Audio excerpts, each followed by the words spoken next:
वाहिगुरू जी का खालसा, वाहिगुरू जी की फतेह। दोस्तों, मैं आपका साथी इंद्रजीत सिंह परिवहन पंचायत से। दोस्तों, जैसे कि आपको पता है कि कल दिल्ली सरकार ने एक नोटिस निकाला है प्रदूषण को लेकर।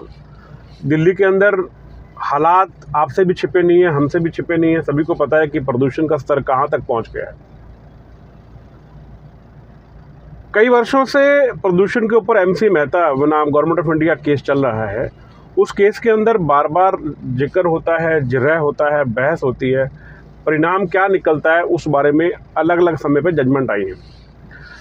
जब प्रदूषण का स्तर ज़्यादा बढ़ गया, सरकारों ने आनन फानन में CNG को लाया गया और ये कहा गया कि ये CNG से आपका दिल्ली साफ़ हो जाएगा। दिसंबर 2015 के अंदर डीजल की तमाम गाड़ियों को बंद कर दिया गया। इस वीडियो को अंत तक ज़रूर देखें। अपने साथियों को, जिनको आप चाहते हैं कि जुर्माना ना हो, उनको ज़रूर बताएं कितना जुर्माना इस पे होने वाला है, क्या क्या कार्रवाई होने वाली है, मैं आप सबको बताने वाला हूँ। दिसंबर 2015 के अंदर ये बैन हो गया कि 1000 cc से ऊपर कोई भी गाड़ी दिल्ली के अंदर डीजल की रजिस्टर्ड नहीं हो। सभी लोग हतप्रभ रह गए कि ये तो बड़ा मुश्किल काम हो गया। और दिसंबर 2015 के बाद से डीजल की एक भी बस दिल्ली में, एक भी ट्रक दिल्ली में डीजल का रजिस्टर्ड नहीं हुआ।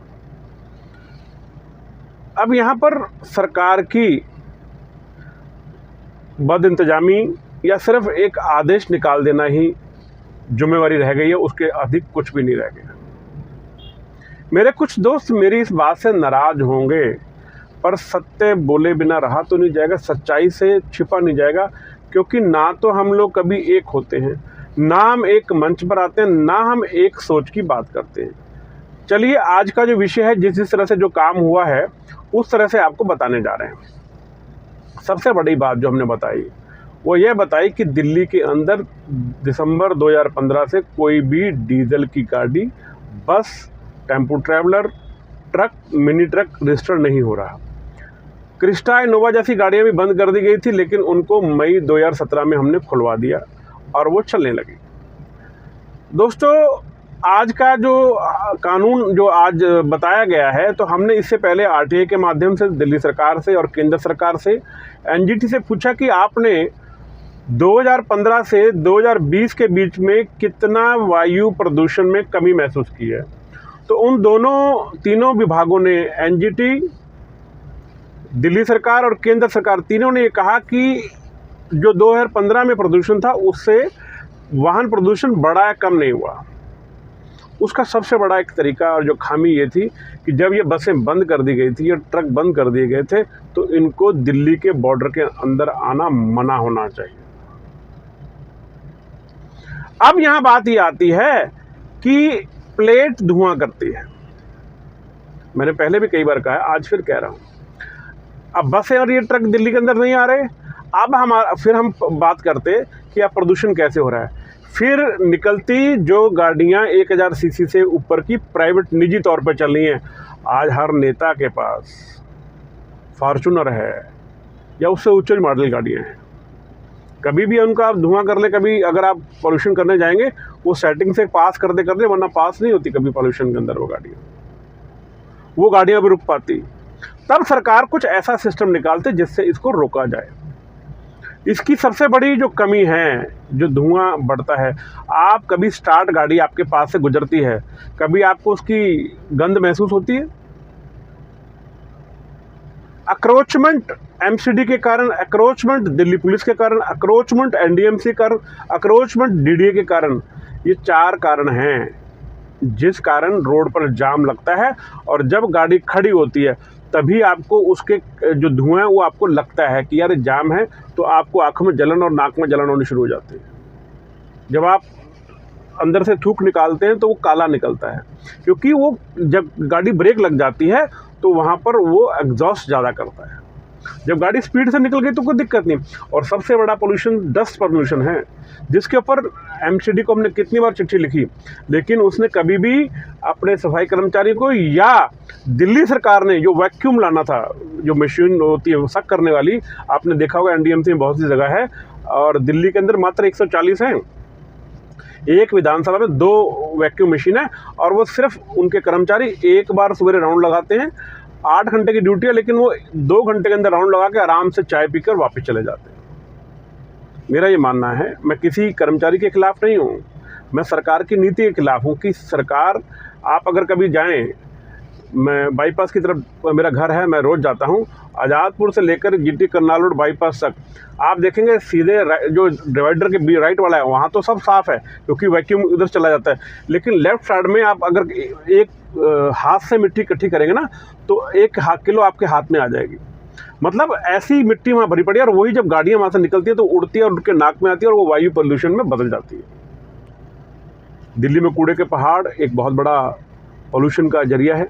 दिल्ली के अंदर बहुत सी इंडस्ट्री हैं जो पोल्यूशन फैलाती हैं। टैक्सी, बस ये पोल्यूशन नहीं करती। आज जितनी भी गाड़ियां हैं दिल्ली के अंदर 8 साल और 10 साल का नियम लागू हो गया। जब 8 साल और 10 साल का नियम लागू हो गया है तुम अपने ही नियम पर क्यों नहीं चल रहे? इसकी सबसे बड़ी वजह है कि हमारी तरफ से कोई भी ऐसा नुमाइंदा नहीं है जो ये कह सके कि मेरी पूरी इंडस्ट्री मेरे साथ है।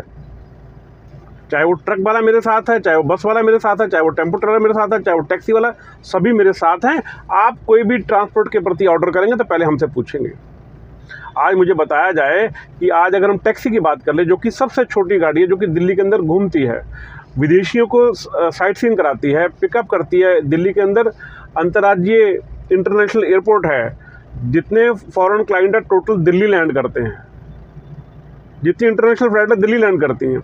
यहाँ से उनका पिकअप है, पिकअप करके उनको राजस्थान टूर कराना है, उनको हिमाचल टूर कराना, उनको उत्तराखंड टूर कराना, कैसे हो पाएगा? सरकार ने आगाहे बगाए एसी रूम में बैठे हुए ऑर्डर कर दिया, all commercial vehicle are stopped, all private vehicle are stop. ठीक है, कर दीजिए, लेकिन जिस राज्य में गाड़ियां हैं, आज दिल्ली के अंदर, मैं आज आप सभी लोग मुझसे नाराज़ होंगे लेकिन एक सत्य बात करना चाहता हूं, सच्ची बात से आप नहीं छिप सकते। दिल्ली नंबर गाड़ी दिल्ली में चलेगी, इसको कोई रोक नहीं सकता। जिस किसी भाई को दिल्ली नंबर गाड़ी हो, DLY, DLZ या जो भी सीरीज़ है उसके पास दिल्ली नंबर की, अगर उसके साथ कोई चालान करता है आप तुरंत मेरे साथ संपर्क करें। ये नंबर ऊपर दिया है मैंने। हमारा प्रयास है, हमने एक अधिवक्ता से बात करी है, हम उनसे बात करके इसका फाइट करेंगे। आपको बता दूं कि जुर्माना बड़ा गंभीर है। नो एंट्री का 20,000 रुपये लगेगा और 2,000 रुपये का पॉल्यूशन का लगेगा, 22,000 रुपये का चलान है आपको। मेरे मित्र पंजाब से, हरियाणा, उत्तराखंड, हिमाचल, सभी जो मेरे साथी हैं, मेरी सहयोगी संस्थाएं हैं, मैं उन सब से हाथ जोड़ के निवेदन करूंगा कि वो 21 नवंबर तक दिल्ली ना आए। 21 नवंबर तक दिल्ली ना आए, क्योंकि आप 2,000 4,000 का सवारी लेकर आएंगे बचत वाली और यहाँ आपको 22,000 का फ़ाइन हो जाएगा, तो आप समझिए कि आपने कमाया कम और गंवाया ज़्यादा। तो मैं इसलिए बोलता हूँ कि वीडियो ज़्यादा दूर तक पहुँच जाएगी तो अच्छा रहेगा। अब बात होगी एसेंशियल सर्विस। एसेंशियल सर्विस की बात बता दें तो इसको एस्मा भी कहते हैं कि ये जब हम हड़ताल करते थे तो हम पे एस्मा लग जाती थी। हमें बहुत पहले याद है, हमने दिल्ली के अंदर बसेस की हड़ताल करी थी, करने की तैयारी कर रहे थे, तो हम लोग जब मीटिंग करने गए कमिश्नर साहब के पास, तो उस समय हमारे कुछ लोगों के नाम वहाँ लिखे गए, फ़ोन नंबर लिखे गए। उन्हीं लोगों को उठा के उन्होंने एस्मा लगा दिया और 4 साल बाद जाके कहीं हमारे उन केसों का निपटारा हुआ। एस्मा आवश्यक वस्तु अधिनियम कानून है। एस्मा के लिए इन्होंने छूट दिया। एसेंशियल सर्विस के लिए इन्होंने आज भी कहा है कि हम छूट देते हैं। एसेंशियल सर्विस क्या है? टैक्सी व्यवसाय पूरा एसेंशियल्स में आता है, पैसेंजर व्हीकल टोटल एसेंशियल में आता है, पर हम अकेले होते हैं तो कैसे बात करें। मेरी special CP SS Yadav, special CP चहल साहब से दोनों से बात हुई है। मैंने उनसे कहा, उन्होंने खुद कहा है कि अभी उनके पास प्रॉपर गाइडलाइन नहीं है कि क्या करना है। डिपार्टमेंट आज मीटिंग करने जा रहा है 11 बजे। उसके बाद दिल्ली के अंदर आज मैं अभी बहुत से पॉइंट्स पे मैं जाकर आया, नई दिल्ली जाकर आया। तकरीबन मैंने 8-9 जजों से पूछा, कोई आदेश कह रहे हैं, उनके पास कोई आदेश अभी नहीं है। आज 11 बजे मीटिंग है, विभागीय मीटिंग उनकी है, शनिवार का दिन है, इमरजेंसी मीटिंग बन रही है। मीटिंग के बाद क्या होगा वो अपडेट आपको कर दूंगा। तब तक के लिए आप लोग सावधान रहें। दिल्ली से बाहर की जितनी भी गाड़ियाँ, मैं सबसे निवेदन करूँगा कि दिल्ली के अंदर ना चलें। 22,000 रुपये का चालान है। इनके अंदर जो आदेश जिनको पुलिस वालों को दे रखा है उसके अंदर उन्होंने सबसे पहले आपके ऊपर क्लॉज लगेगी 10,000 रुपये नॉन एंट्री की मालिक की, 10,000 रुपये ड्राइवर की, 20,000 वो प्लस 2,000 रुपये पॉल्यूशन का। और कोई भी ऐसी गाड़ी जिसके अंदर पॉल्यूशन ना हो वो गाड़ी रोड पर बिल्कुल ना लाए। दोस्तों कोशिश कीजिए, आप लोग नहीं आ सकते मत आइए, सोशल मीडिया पे जुड़िए, आप लोग संस्था के मेंबर ज़रूर बनिए। हो सकता है मेरे से कोई बड़ी संस्था हो, आप उसके साथ जुड़ जाइए, उसकी गिनती बड़ी कीजिए, उसको बोलिए कि भाई आप हर समय रोड पे रहिए। कोई लगता है क्योंकि जब तक हम एक नहीं होंगे ना तब तक हम नहीं जीत पाएंगे। हम लोग लड़ते आए हैं, कुछ लोग होते हैं जो आपस में पैसे इकट्ठे करके वकीलों को पैसे देते हैं। हमने फाइट की, हमने दिखाया कि सीएनजी नुकसान देगा, और सीएनजी का परिणाम आपने देखा, कैंसर के केस बहुत बड़े हैं। उसमें साफ लिखा था सीएनजी के इंजन के ऊपर, यह not use in urban area. तो आबादी के अंदर इसका उपयोग ना करें लिखा हो, लेकिन फिर भी लोग करते हैं। आप कभी बस के पीछे खड़े हुए, एग्जॉस्ट से धुआं निकलता है, आपको अजीब सी स्मेल उसके अंदर से आती है। इलेक्ट्रिक गाड़ी के लिए पूरी सरकार और पूरी दुनिया लगी हुई है, लेकिन जब आप किसी से पूछो जो बैटरी होती है उसको नष्ट कैसे करते हैं, किसी के पास जवाब नहीं है। उससे जो केमिकल निकलते हैं नष्ट करने वाले, वो कितने घातक हैं किसी को पता नहीं है। तो दोस्तों मेरा पुनः आप सभी से एक ही निवेदन है कि सब लोग एक मंच पर आएँ, ज़्यादा से ज़्यादा लोग जुड़ें। जितने लोग जुड़ेंगे उतनी हम लोग लड़ने की पावर में है। हमारा व्यवसाय अगर हमने बचाना है, आप एक बात कर लीजिए कि आज एक वकील डॉक्टर वेणुगोपाल या और बड़े वकील जो है वो एक पेशी का 8 लाख रुपए लेते हैं सुप्रीम कोर्ट में। तो आप सोचिए कि 8 लाख रुपया इंद्रजीत सिंह दे देगा या आप अकेले दे देंगे तो संभव नहीं है। हाँ, हम सब लोग रहेंगे तो दे सकते हैं, लेकिन हम कैसे कर पाएंगे? हमारे पास तो बहुत छोटा फ्लीट है, लोगों के पास 100-100, 200-200, 500-500, 800-800, 1200 गाड़ियाँ हैं। वो लोग चिंतित नहीं हैं। सबको चिंता करनी चाहिए। आज हमारा व्यवसाय है, उस व्यवसाय को बचाने की बात करनी चाहिए। पुणे दिल्ली नंबर गाड़ी किसी को कोई तंग करता है तुरंत मुझे फ़ोन करें, नंबर आपको ऊपर दिख रहा है। और अन्य राज्यों की गाड़ी से मैं निवेदन करना चाहूँगा, दोस्तों आप मेरे बहुत अजीज़ और बहुत मेरे प्यारे मित्र हो, परंतु सरकार हमारे साथ खिलवाड़ कर रही है। बीमारी सिर्फ यही है कि हम लोग सब एक नहीं हैं। अगर एक होते तो सरकार कोई भी आदेश पारित करने से कम ट्रांसपोर्ट के जो लोग हैं उनसे ज़रूर पता करती। आशा करता हूँ मेरी ये सूचना ठीक है। बाकी 11 बजे दिल्ली ट्रैफिक पुलिस की मीटिंग होगी, उसके बाद जो भी आदेश आएगा मैं आपको ज़रूर बताऊँगा। वाहिगुरू जी का खालसा, वाहिगुरू जी की फतेह।